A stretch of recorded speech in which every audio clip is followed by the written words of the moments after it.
Hello, everyone, and welcome to our town hall meeting today. It's Wednesday, May 21st at 11 o'clock. We are thrilled today to have Nina Glasner, our guest speaker. Nina, I will just say a short bio and then I will let you take it from there. Thank you. Nina is a social worker in private practice and is a retired teacher of the visually impaired. She is a certified low vision rehabilitation therapist. Nina specializes in providing services to people who are visually impaired and their families. She has been on the faculty of the Lions Low Vision Clinic of Johns Hopkins Wilmer's Eye Institute, has served on the board of the DC Maryland Association for the Education and Rehabilitation of the Blind and Visually Impaired, and has chaired the psychosocial division of AER International. Nina, please forgive me if I forgot something because I think it's a bit of an old bio that I have. So if you want to add or delete anything, please feel free. No, thank you. Thank you for the introduction. I'm thrilled to be here. So I was asked to speak today about, the impact, the emotional and psychosocial impact of not only of vision loss, but also because of what's going on in the world. It seems that people are increasingly anxious and stressed. There are many changes going on in today's world that we haven't really had to deal with before. So even though I've been asked before to speak to the group, and I've been asked to speak mostly about the impact of low vision, this time I was also asked to speak about the impact of our world, our world condition these days. So, we're looking at what lies ahead. Changes are happening very quickly, very unexpectedly. We've never really had so many changes happening so quickly in our country that we have been aware of. So, how do we navigate moving forward? Um, because we are living in such uncertain times, the politics in our country and the world are quickly changing. There's climate change. We are still living with the after effects of the pandemic. And many of you are living with the stress and anxiety of changing vision and or other health conditions. So these are times of high stress and uncertainty. I think COVID has changed our world. I don't think we've really fully recovered from COVID. We still have the fear of infection. People during COVID, especially, became quite isolated. And I think some of that trend has continued.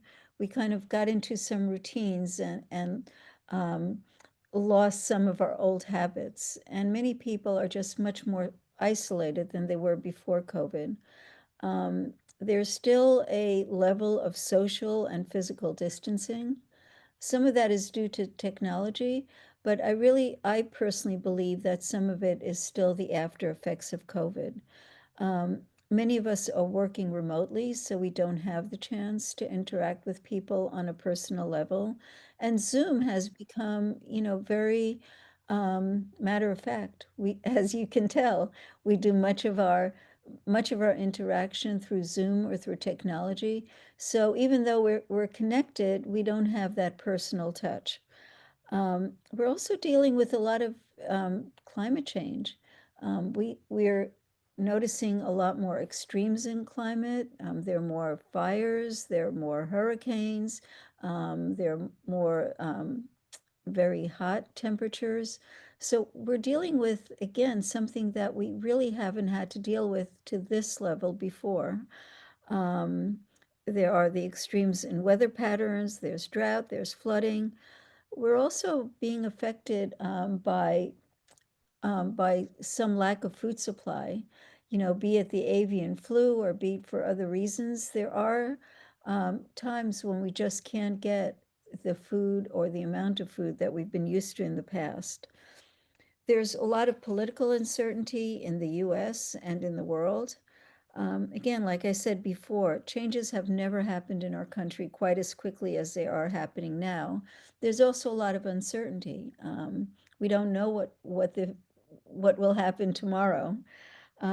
Many of the programs and the safety nets that we've relied on are being challenged and possibly ending. Many people have unexpectedly lost their jobs, and that's really affecting us very heavily in the DMV, where we have a lot of federal employees.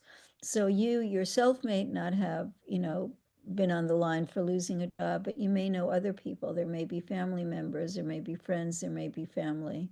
It's really leading to a lot of stress in the area. And there's still, if you look at the news, there's still a lot of conflict going on in the world. There are two major wars still being fought, and even though they're not happening in the United States, if you if you look at what's going on, the uncertainty of what's going on, it can be very stressful. So our gut reaction to stress and anxiety is that they're negative, but the truth is that some level of anxiety is actually good for us. It actually works for us. Um, Good or healthy anxiety serves as a motivator in challenging situations like exams or meetings or athletic events. It's a temporary response specific to the situation. It encourages extra effort and attention to detail, helping you prepare and stay focused. So when we're anxious or stressed, the anxiety helps us to work on what it is that we need to work on. The healthy anxiety occurs without taking over our thoughts and fades after the event. It is something temporary. So you have your exam, or I have my presentation. I'm anxious before my presentation. I prepare for it. When it's over, that part of my anxiety goes away. Instead of paralyzing you, good anxiety drives you to action, such as researching a company before a job interviewing. It helps to ensure that you're confident and ready. So, what are what are the benefits of anxiety? When it comes to healthy anxiety, there are a few specific ways that it can benefit you, even though it might make you feel nervous or frustrated. There are some positive ways anxiety can affect you day to day. First of all, healthy anxiety can enhance your focus and motivation. A bit of anxiety keeps you alert and driven. Feeling nervous before a presentation or a test is a sign that you care about doing well. If you didn't care, you wouldn't be anxious about it. Use this to your advantage by letting the anxiety motivate you to practice, to study, to figure out what you're going to be doing. Um, Healthy anxiety encourages being prepared. Anxiety can act as an internal warning system. When you feel nervous about a deadline or project, it's often a signal to start preparing. This kind of anxiety helps you avoid procrastination and boosts your productivity. So many of us, including myself, we procrastinate. I let things go until it's really time, until I find that I'm at a deadline. And then all of a sudden, that stress, that anxiety of feeling that I need to be prepared keeps me going, gets me off that ball. So healthy anxiety can also improve your problem-solving skills. Anxiety engages that fight or flight response, sharpening focus and heightening awareness. When managed properly, these responses can improve your ability to think quickly, to solve problems, and handle pressure. Um, Healthy anxiety can also increase your empathy and awareness. People with some level of anxiety tend to be more sensitive to their surroundings, making them more attuned to the feelings and needs of others.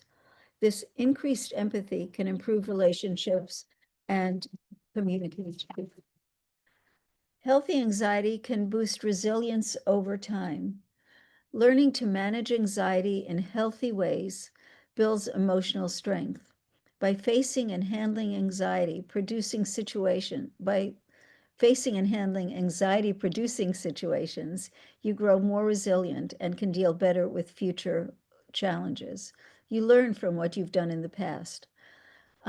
Healthy anxiety protects you from actual dangers.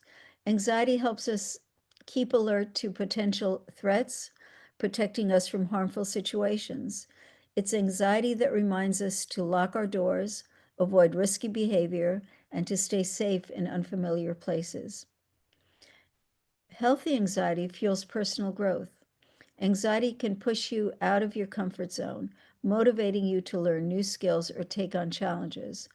This personal growth helps you gain confidence and discover new abilities. So, those are the positives of anxiety. What is bad anxiety? And that's really the topic that we're dealing with today. Um, Bad anxiety is persistent and intense. It lacks a clear cause and can make everyday tasks feel overwhelming. Unlike healthy anxiety, it lingers even after the challenges pass, leading to excessive worry and avoidance behavior, such as skipping social events due to social anxiety, even though this only reinforces the anxiety over time. Physical symptoms like tension headaches, digestive issues, and sleep problems often accompany bad anxiety.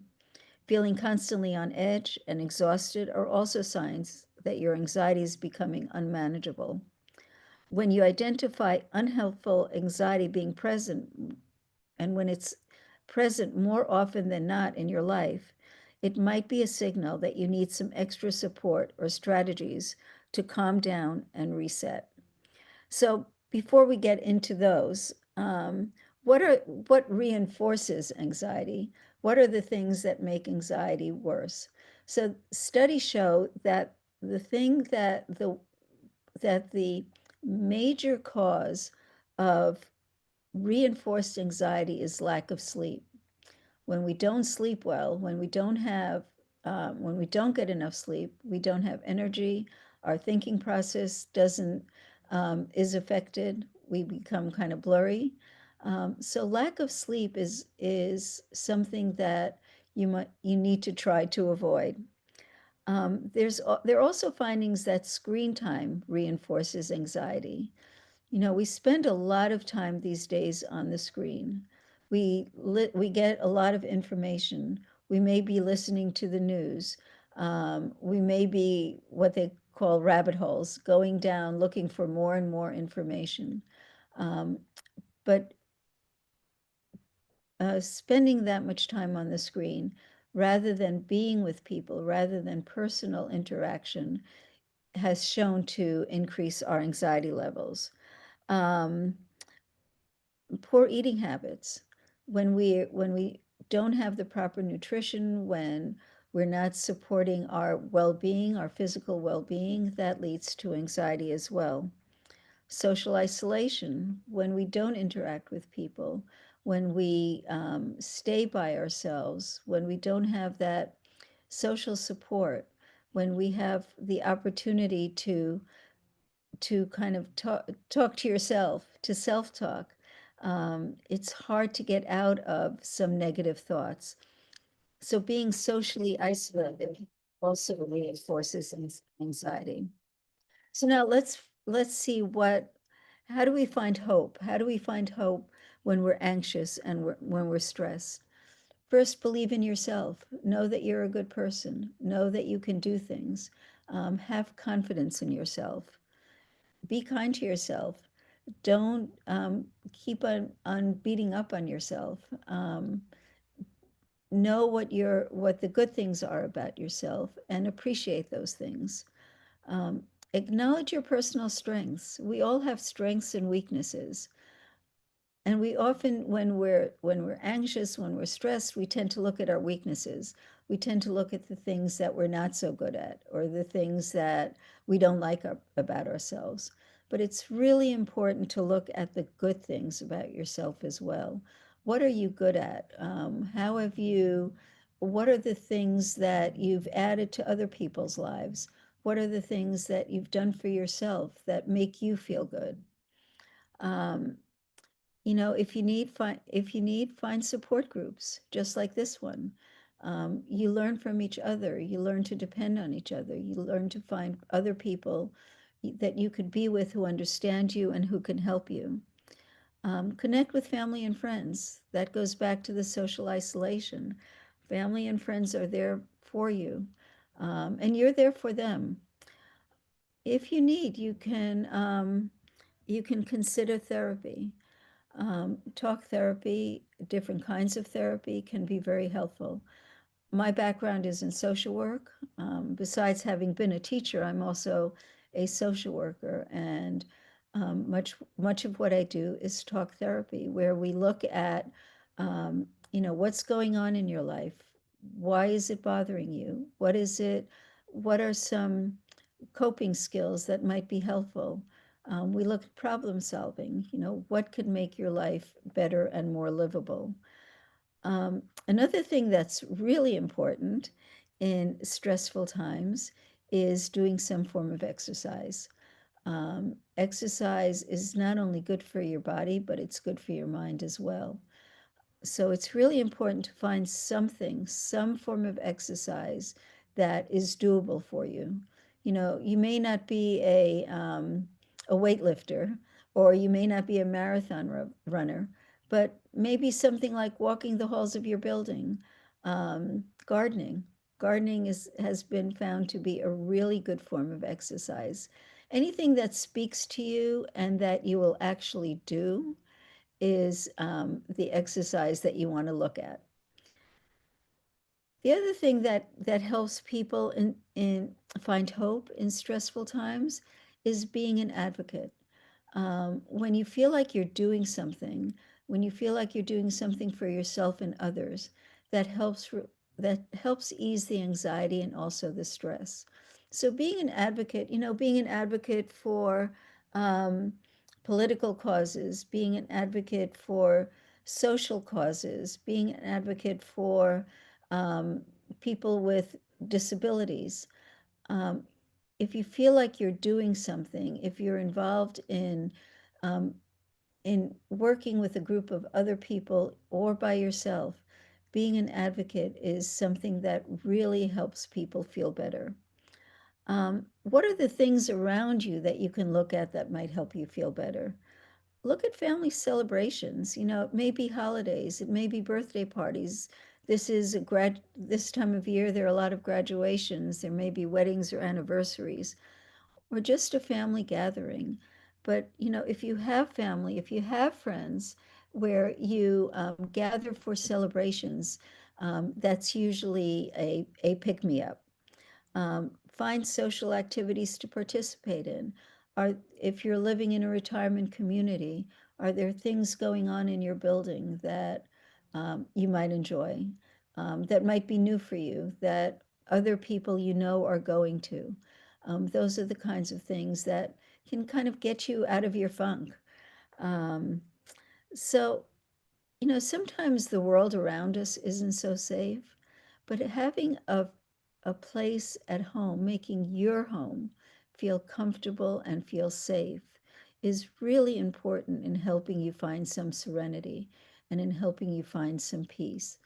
So, make sure that your needs are met in terms of making your home safe. You may have to pick up those throw rugs because you want to be sure that you're not going to trip. You might want to, put some nice smelling flowers in your home. You may want to have some photographs around. Make sure that your home again, is comfortable and is safe for you. It doesn't matter what's safe and comfortable for other people, but what's safe and comfortable for you is really important. Is your place cluttered? Can you maintain a comfortable temperature? Do you have do you have comfortable places to sleep and to sit? Um, you want your home to be kind of maybe not a paradise, but a place where you can find some serenity. Look at your support systems. What are they? Obviously, POB is a fabulous resource for many people. They have great support systems, not only in terms of support groups, but in terms of finding resources, in terms of having doctors that are available, and programs that are available to help you with your um, not only vision loss, but with other things as well. Um, Family and friends. Who are the people that you can count on? Who are the people that you can talk to and feel safe talking to? Who are the people that might be able to lean on you? You know, as much as we we like giving, um, we we're often hesitant to ask other people for help, but it's okay to ask other people for help.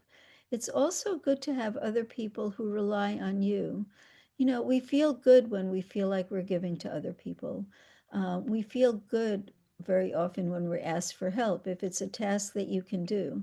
Obviously, if it's a task that you can't do, you have to be able to say, sorry, that's not something that I can help you with, but maybe there are other things that I can help you with. There are many community sources. We're very lucky to be living in an area where there are senior centers, where we have good medical care, where we have good social services, where we have things like senior centers.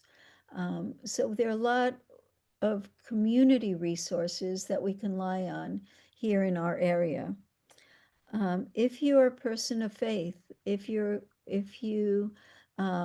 belong to a church or a synagogue or a mosque, people, it's been found that people with faith really have often a much easier time coping with life.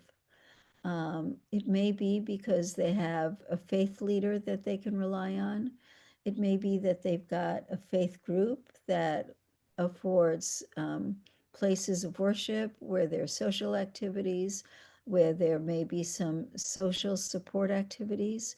Um, but if you do have faith, um, use it, take advantage.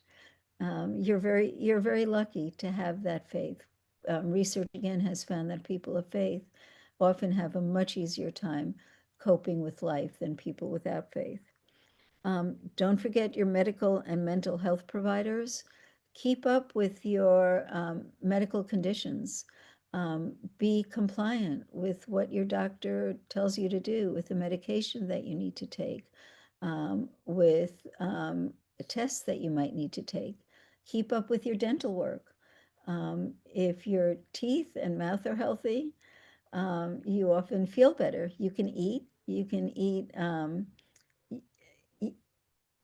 better.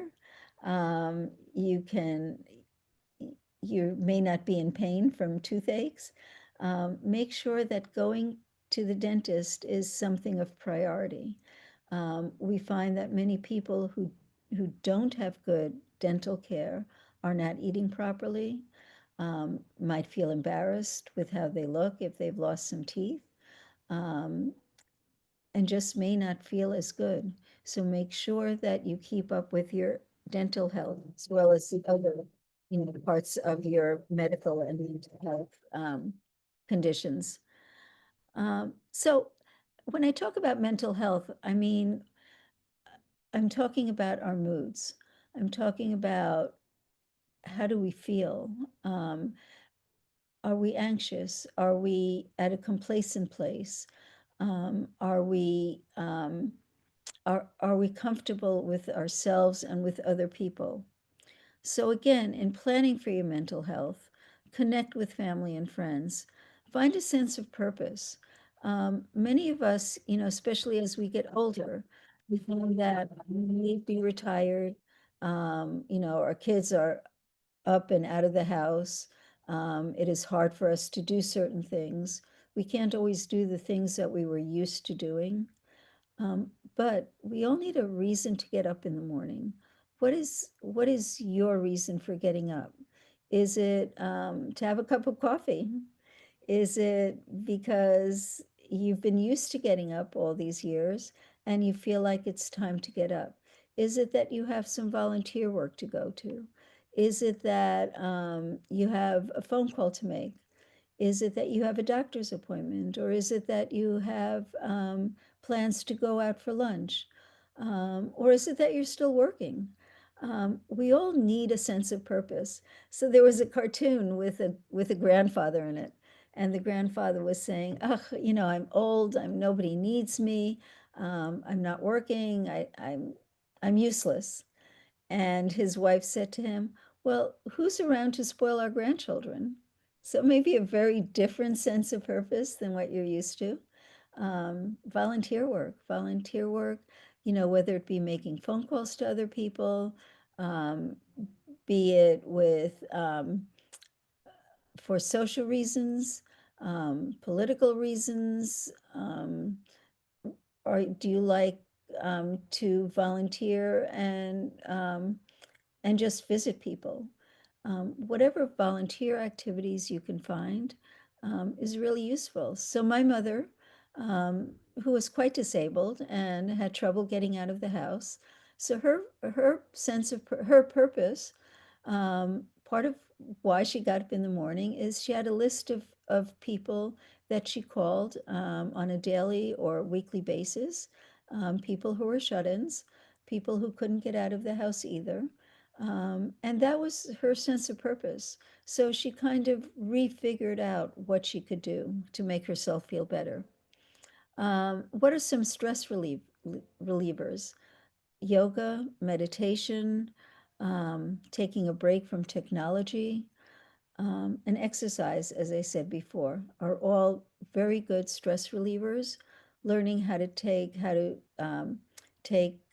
breathing exercises, learn how to breathe, deep breathing, learn how to do exercises that you are able to do. So you see many people doing chair exercises, which may be better than doing exercises standing up and running around, because you can actually do chair exercises, whereas running around is not something you could do anymore. And that's okay. Make the adjustments that you need to make. Um, Talk about your feelings and your fears and emotions. Tara, in the last newsletter, she actually said it very well. She said, it's okay to feel angry, sad, or shaken by life, whether it's a curveball in your journey or a change in your vision, literal or not. It's tough. Feeling is what makes us feel human. And that's true. It's okay to be sad. It's okay to be angry. It's okay to be frustrated. What's not okay is allowing those very negative feelings to kind of take over our lives. How do you move forward despite having those feelings? How do you either get rid of them or how do you keep on living with them? So I actually had one client, and he had lost a lot of his vision, and he was obviously he was very upset by that. So what he did is before he got out of bed in the morning, he allowed himself pity time. He would cry and scream and hit the pillow and just take as much time as he needed to kind of get all those negative feelings out. And over time, he needed that time less and less. Um, I know somebody who um, she was upset with herself because when things got bad in her life, she couldn't cry. And she couldn't understand why she couldn't cry. And then she found that the place where she could cry is when she was taking a shower. That for some reason, that being in the shower, being by herself, the water running over her body, gave her a sense of release and relief. And it was in the shower that she could finally cry.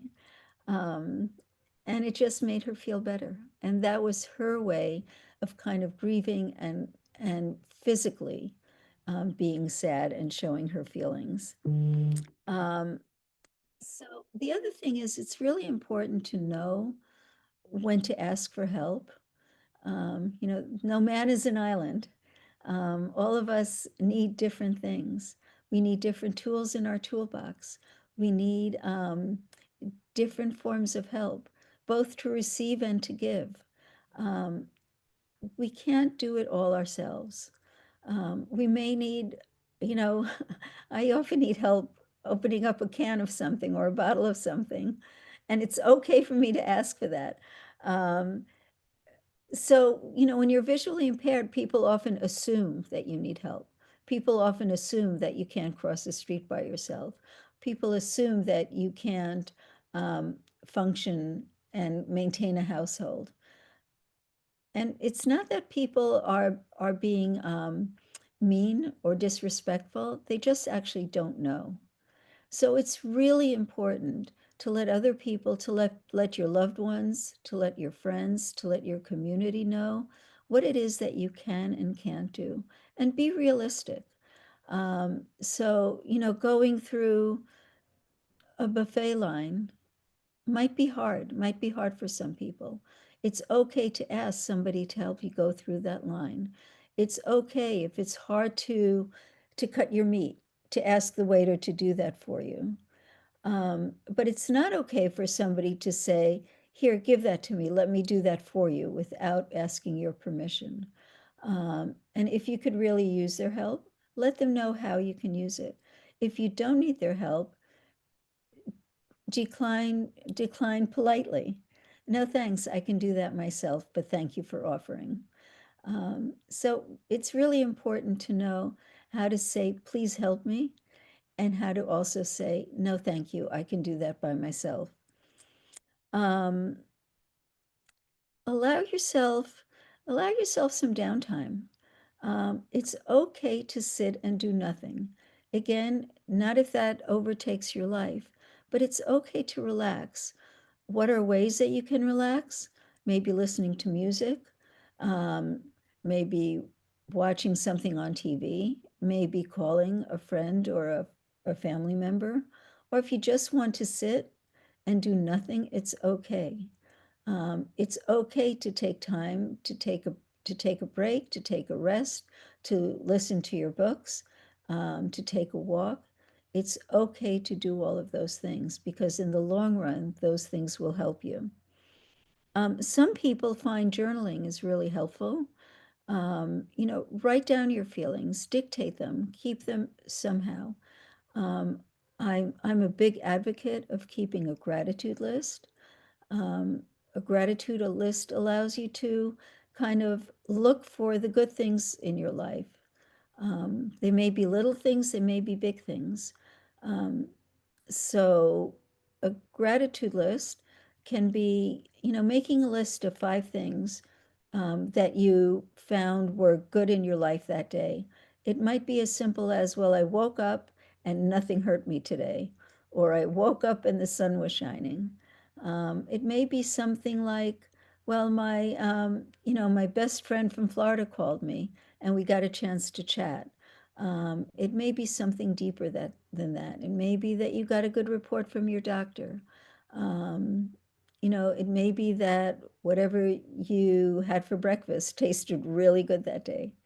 But keeping in mind that there are good things, even on the hard days. And it's on the hard days that it's really hard to find the good things.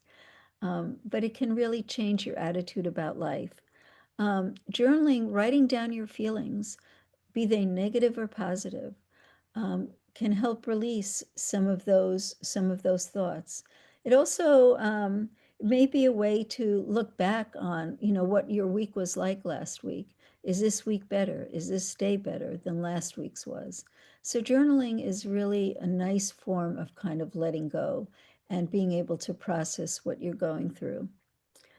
Um, it's really important to adopt healthy habits. Um, Medical compliance, the medication that your doctor has prescribed, be sure to take those pills. Be sure to drink plenty of water. Be sure to do follow-up appointments if that's what is required from your doctor. If your doctor is recommending certain tests, do those tests because it may give him or her information that they could use to help you feel better and to help you take better care of yourself. Um, make sure that you get that you get your sleep. Like I said before, one of the biggest reasons that our anxiety increases is when we're tired, when we don't get the sleep that we need. So if you can find a bedtime routine, if you can find a way to get to sleep and to stay asleep, um, try to find that. Nutrition, it's very important to get the nutrition, the healthy foods that you need. It's okay to also have sweets or to also have non-healthy food, but it's really important to maintain your nutrition, your vitamins, the proteins. They give you energy. They keep your body they keep your body healthy. And when our body is healthy, our mental health it feels better as well. As I said, exercise, it should be something that is satisfying, doable, and just keeps you moving. Um, Being a couch potato might be safer. You're not as likely to get hurt. But being a couch potato in the long run is not good for us. It, if you you don't use it, you lose it. Your muscles need exercise, be they cognitive exercises or physical exercises. We really need to maintain our physical and cognitive and mental well-being. Fresh air, we know that for babies, fresh air is really important. It's just as important for adults. You know, open your window. If you can't get out, at least open a window. If you can get out, take a walk. When you're walking, use your senses. Um, listen to the birds. Feel the breeze of the trees. Feel the breeze of the wind. Take in the smells of the environment. If you have vision, if there are things that you can see, take a look. There's something called nature bathing, where you walk in your environment, you go outside, no matter where it is, try to use all of your senses to take in your environment. Feel the breeze, feel the sunshine, feel the wind. I've taken my grandchildren out in the rain for them to smell the smells of the rain, for them to feel the raindrops on their jackets or on their head. And it's just really an uplifting experience to be out in nature. Establish routines. Routines are really important, not only in getting us out of bed, but in keeping us going during the day. They give structure to the day. They help us have a sense of purpose. Part of your routine might be listening to a certain radio program every day or have an exercise routine. Um, Many people find that, like walking with a friend on a given day at a certain time, gives them some structure and gives them some meaning. Some people find that doing household chores, again, gives them a routine.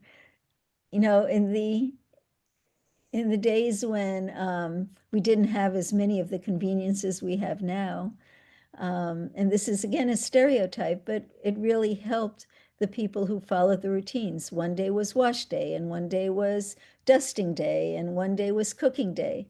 And it gave people a sense of something to do, a sense of accomplishment, um, and and all of those things make you feel better. Try calling a friend once a day. Have some kind of outreach that you're reaching out to people so that you're not totally alone during the day. For those of you who remember the Reader's Digest, I wonder if you remember laughter is the best medicine. There was a whole column on that every Reader's Digest, and it's really true. When we laugh, when we smile, we feel better. Um, it started with the Constitution. Life, liberty, and the pursuit of happiness is written in our Constitution. We all have that right. Having fun. whatever your definition of fun is a critical component of having a fulfilling and healthy life. Um, be creative, think out of the box. You know, for those of you who are no longer working, there are things that you need to do to fill your time productively. You may want to join a book group. You want to maybe start learning something that you've always wanted to do that you haven't had a chance to do before.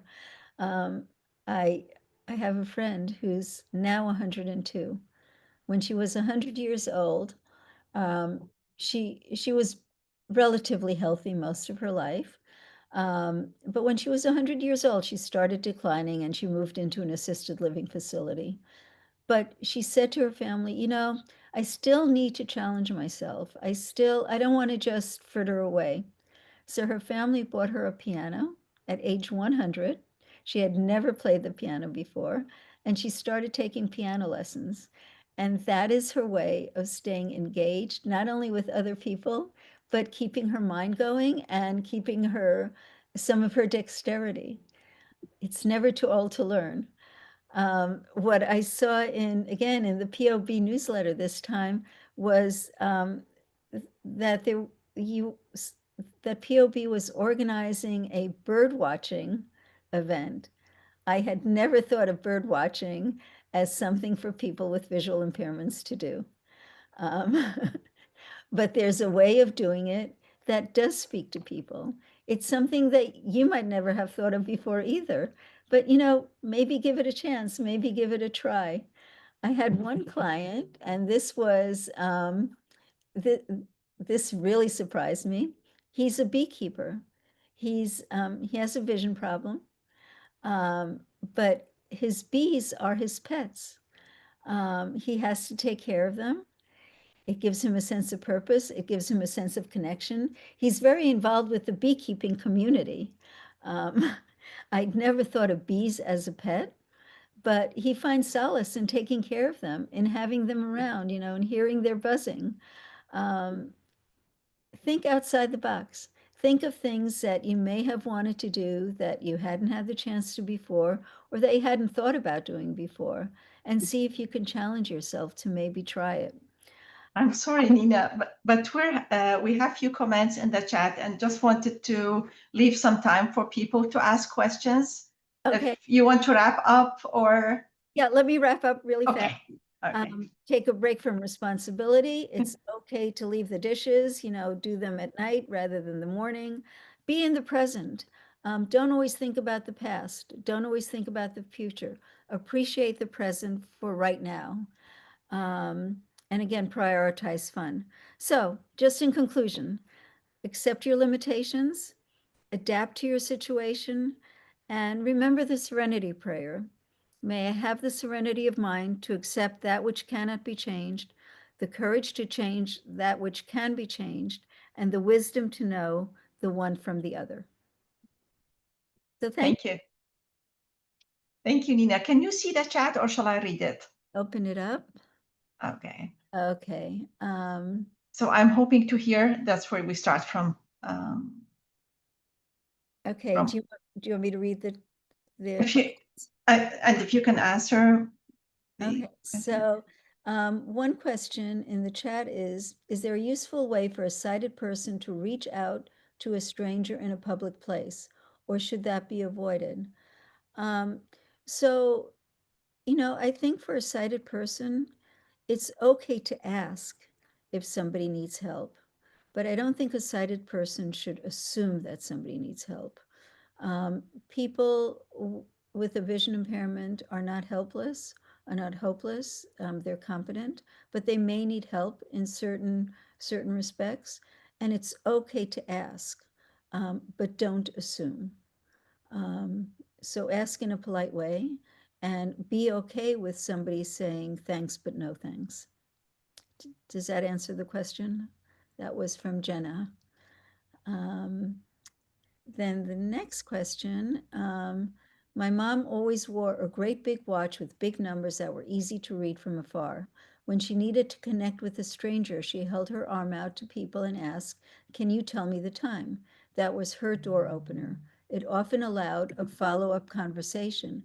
That's great, because she was letting somebody know that she needs help.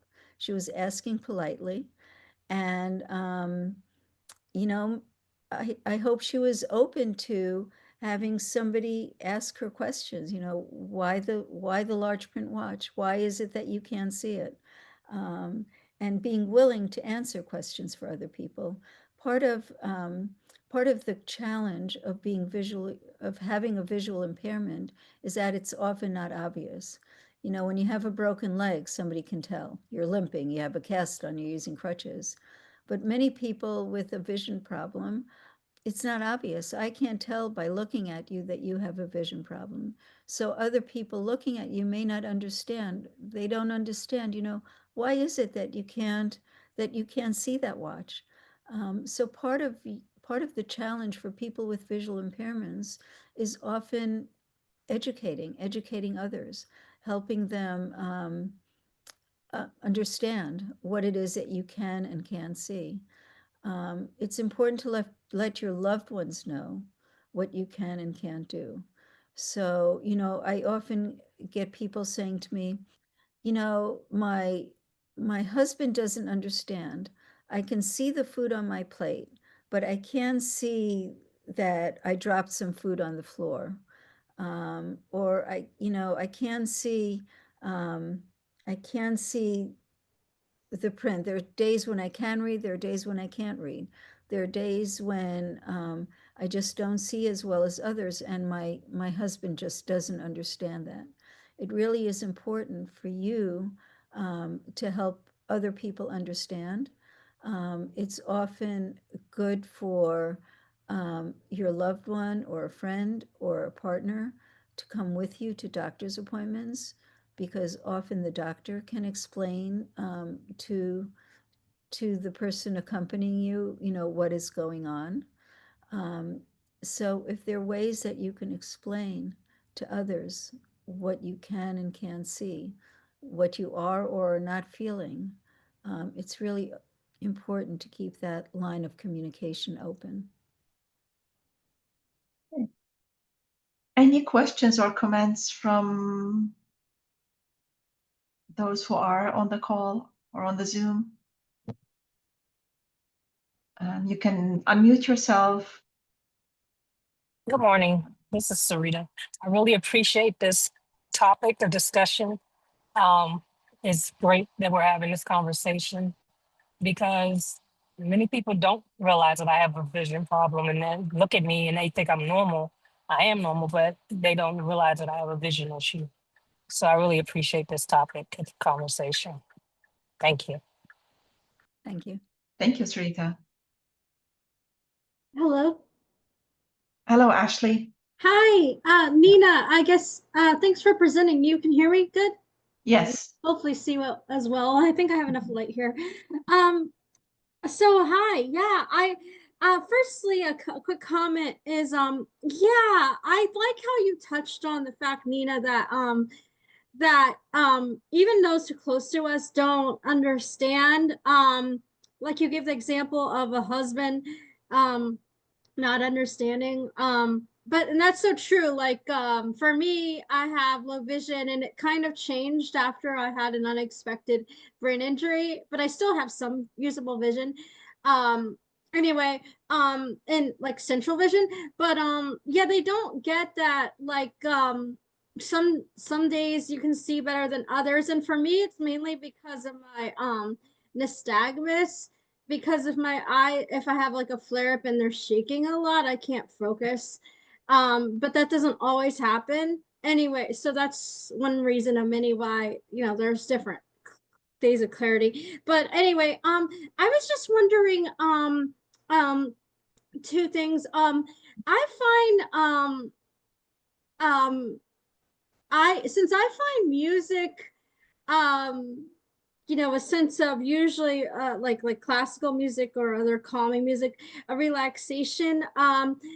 And also I'm still hoping to find someone to like go like tandem biking with in Northern Virginia. So I guess that leads me to two questions. One is, are there any like, I guess we could call it like self-guided imagery with music out there for visually impaired or people with disabilities, like a self-guided meditation series like that you could recommend on YouTube or something like that. I would say CD, but most people don't use CDs nowadays. And secondly, do Achilles International that pairs people to sort of walk and run is way over in DC, and I'm in Northern Virginia. And I guess that my second question is, do you know of any like walking groups in Northern Virginia or something along those lines that me and others might connect with who want to get out and have a safe walk and exercise? Thanks. Okay, thank you, Ashley. So Yeah. Okay, Nina. I don't have specific answers to your question. You know, Google is an amazing tool nowadays. There are many meditation sites, both on YouTube and probably you know, on other sites. So if you know how to use a computer, if you you know, are able to Google, I would just ask the question. You know, I would just look on Google. In terms of finding a walking group, there are support groups in Northern Virginia. I think POB, you know, sponsors some of them, but that's a good question to ask in a support group. You know, are there other people who might be interested in doing a walk on a routine basis?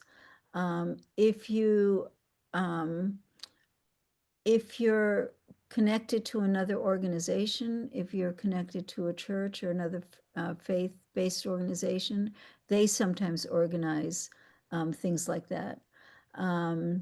There is that's a biking group. I'm thinking of the Washington Peddlers. It's a biking group, but they're not a walking group. If you live, I don't know where you live, or, you know, if you're in an apartment building, could you organize something through the building? Do you have a listserv that you're connected to, a neighborhood listserv? And, you know, might you want to put something on there to organize some people to do that? Sometimes just asking neighbors. Again, I don't know, you know, what your living situation is, but sometimes just asking neighbors. And you might be doing them a favor because they may be looking for somebody as well. So if you have a neighborhood listserv, if you know your neighbors, just, you know, you might be able to go that route. Yeah, thank you, Nina. We have Janice and then iPhone. I don't know who it is, but Janice, please go ahead.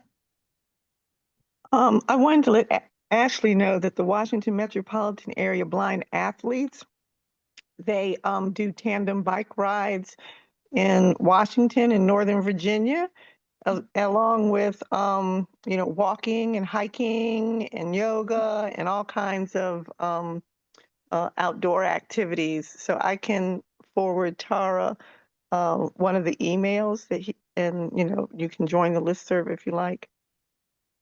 Thank you, Janice. Carol? Carol, you're muted. Okay, can you hear me now? Yes. Okay, good. Good morning. Good morning. Wonderful session. Thank you so much for your insights. You spoke about education, and there's so many of us who have different, varying levels of difficulty in vision. But not everybody's family, many families are touched by this with one person or another. So when it comes to education, do you find that it's advantageous to try to develop maybe short educational groups within churches or social groups? Or is it best to do it just one-on-one, me and my family member, or me and my family, or a church group? or, what's the best way to make people more sensitive and understanding of the varying levels and needs of people? So I think all of the above. It's not Great answer. it's not one solution fits all. It depends on who you're dealing with. It depends on your own comfort level. And having multiple avenues of education is a good thing because you may reach some people one way, you may reach other people another way. But if you have a family member who doesn't understand what's going on, start with talking to them directly, maybe. If you are part of a church group and the church group can, offer a session, that's another, it's a kind of support group. So, you know, everything and anything goes. So if my church says, okay, Carol, we can do something next month on Wednesday, and we'll invite people to come who are touched by this issue, should I call the organization and ask them to send someone, or should I just sit down and talk about my experience and the people that I know who are experiencing these vision issues? Or should I just ask them to ask me questions? Yeah. So again, both of those suggestions are great. That personal touch often reaches people very effectively. Especially if you're part of that church, it would be really good for people to understand, to get a better understanding of you. The other thing about doing something like that, about doing the education piece, is that, especially as we get older, you're more likely to have a vision problem. Very often, when you open up to other people, you find that they may have some of the same problems. They haven't spoken about it. They don't know where to go. But you open it up, and you often find that there are other people who really appreciate the fact that you opened it up because they haven't known how to deal with the same issue that you might be having or something similar. So, it may be easier to just, like you said, have people do a presentation by yourself, let people ask questions that you can answer. And if you or they feel like you have a need for more, you can always reach out to other organizations or other people to do more than what you're doing. Nina, But we have, yeah. sorry for interrupting. We have one last question. Owner, I don't know who it is, just says owner. And you are unmuted. I guess. Okay. And David Rowe. David, do you have anything or you're just unmuted? Any last question for Nina before we adjourn? Anyone has any comment or last question? Susie, I think it's Susie Hedrick. Yeah, hi. I just have a comment on the comment was from the chat about strangers helping. I was recently in a situation where I was walking down the sidewalk and I lost track and I was put in a dangerous situation, and two strangers came out and helped me, which I was very grateful. They didn't ask, they just, they were very pleasant and they helped me. And then so I think that people that do have sight and they see situations and to help, and they should help. And they asked me if I needed further assistance, and I said no. I was able to go the rest of the way. But that's all I'd like to say. Thank you. Thank you, Susie. Nina, the last words from you before we adjourn. So first of all, I want to thank you for asking me to speak today. I think that the Prevention of Blindness Society is a wonderful resource for many of the questions that you have. Don't hesitate to reach out to POB. We're very lucky in this area, again, to have a place, an organization like POB. We're lucky to have good medical care. We're lucky to have good senior options. Use those resources, use yourselves, use the organizations that are around you, use the people that are around you, for when you need help, for when you want to let other people know what's going on. I feel like we need to count our blessings for what we do have here. So thank you. Well, thank you very much, Nina, for joining us today. It's really Tara? it's a topic. Yes. This is Davida. In closing, can I just share one fast thing? For 1 minute, Davida. Okay. It's 12 o'clock. Just wanted to Okay. let everybody know that the Foundation Fighting Blindness has started a national mental health program. They had their kickoff webinar this past Saturday. Their website is going to be a resource for where all this information is and to connect with mental health professionals across the country. So that's www.fightingblindness.org. Thank you. Thank you, Davida. And thank you, everyone, for joining us today. As you all know, if you have any questions or any comments, need any kind of resources, or would just like to chat, please call us at 301-951-4444. Thank you again, everyone, for joining us, and take care. Thank you.